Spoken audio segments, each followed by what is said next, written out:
போறீங்கன்னா நம்ம வைஃபை பத்தி நீங்க ஃபியூச்சர் வைஃபை பத்தி ஒரு 10 அவதாரம் இருக்கு. அந்த 10 அவதாரத்தை தெரிஞ்சுட்டீங்கன்னா இந்த வாழ்க்கையில முன்னேற முடியும்.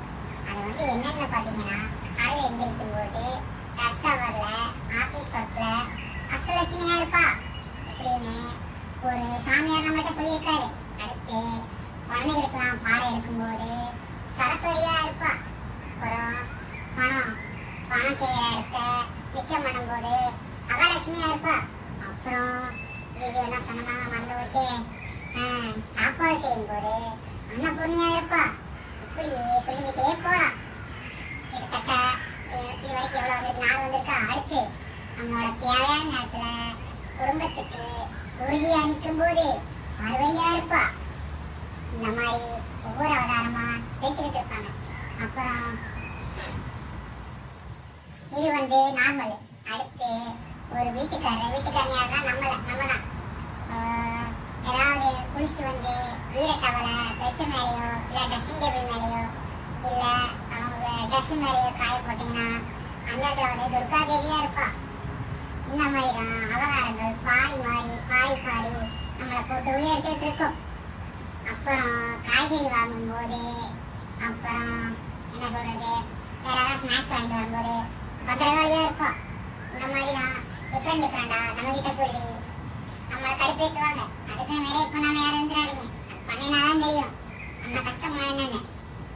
அப்புறம் 8வது என்னமோ சொன்னாங்க, மனப்பாடம் பண்றதுக்குள்ள ஐயோ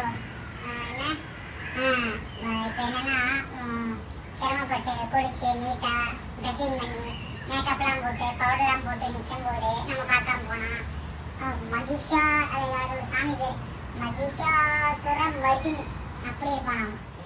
இப்படியே பல வகைப்படும். எவ்வளோ சொல்லியிருக்கேன், ஐயோ எஸ்ஏ மாதிரி மறந்து 8 சொல்லியிருக்கேன்னா அடுத்து இன்னொன்று இருக்கு. இப்போ நம்ம ஒரு பக்கத்து வீட்டில் யாரோ ஃபுட்டு நல்லா செஞ்சாங்க அப்படின்னு ஒரு யார் சொல்றது நோப்பனா சொல்ல போனா பக்கத்து வீட்டு ஒரு பொண்ணையோ இவங்க அப்படி சாப்பாடு செஞ்சிருந்தாங்க இப்படி செஞ்சிருந்தாங்க அவங்க குழம்பு சரியில்லை அப்படின்னா நம்மளை போட்டு பழங்குவாங்க. அதுக்கு சுடுகாட்டு காலியா இருப்பான். நம்ம சுடுகாட்டு காலி.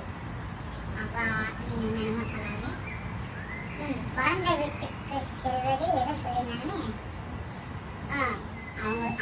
நம்ம வீடுலாம் அப்படி உங்க அக்கா அப்படி உங்க தங்கச்சி இப்படி நாங்க யார் தெரியுமா, நாங்க என்ன பெரிய ஃபேமிலி தெரியுமாங்க நம்ம வீட்டுல.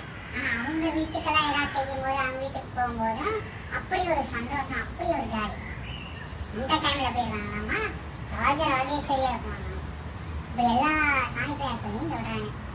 இதுக்கு என்ன ஒரு கான்செப்ட்னா, வாழ்க்கையில நிறைய பேர் சொல்லுவாங்க, தம்பி நீங்க மேரேஜ் பண்ணிக்கணும், உங்களுக்கு டைம் ஆகுது, வயசாயிருக்கும். இப்போ நிறைய பேர் தெரிவிட்டு இருக்காங்க, அவனும் வேணும், மாப்பிள்ளை கார் இருக்கா, பைக் இருக்காங்க.